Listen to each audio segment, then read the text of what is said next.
యోబు గ్రంథము అధ్యాయము 8. అప్పుడు షూహీయుడగు బిల్దదు ఇట్లనెను, ఎంతకాలము నీ విట్టి మాటలాడగవు? నీ నోటి మాటలు సుడిగాలి వంటివాయెను.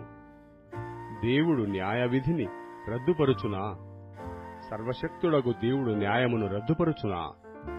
నీ కుమారులు ఆయన దృష్టి ఎదుట పాపము చేసిరేమో, కావుననే వారు చేసిన తిరుగుబాటును బట్టి ఆయన వారిని అప్పగించనేమో.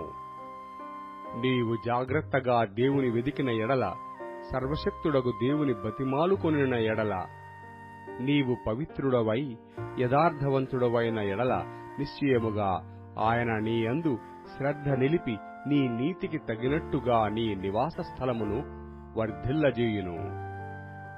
అప్పుడు నీ స్థితి మొదట కొద్దిగా నుండినను తుదను నీవు మహాభివృద్ధి పొందుదువు.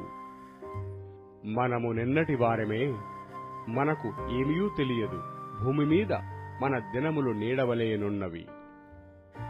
మునపటి తరము వారి సంగతులు విచారించుము. వారి పితరులు పరీక్షించిన దానిని బాగుగా తెలుసుకొనుము. వారు నీకు బోధించుదురుగదా, వారు నీకు తెలుపుదురుగదా, వారు తమ అనుభవమును బట్టి మాటలాడుదురుగదా. బురద లేకుండా జమ్ము పెరుగునా? నీళ్లు లేకుండా రెల్లు మొలుచునా? అది కోయబడక ముందు బహుపచ్చగానున్నది కాని ఇతర మొక్కలన్నింటికంటే త్వరగా వాడిపోవును.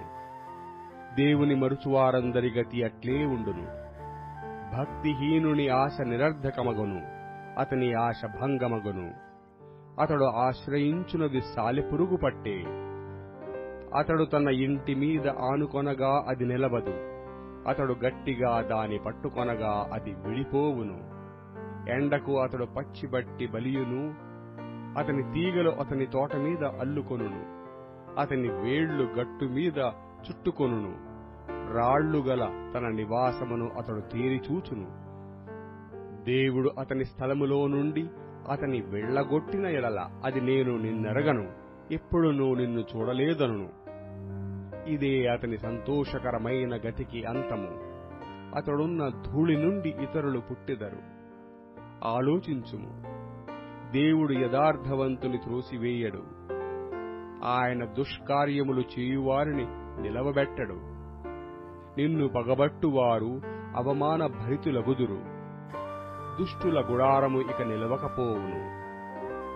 అయితే ఇంకనూ ఆయన నీకు నోటి నిండా నవ్వు కలగజేయును, ప్రహర్షముతో నీ పెదవులను నింపును.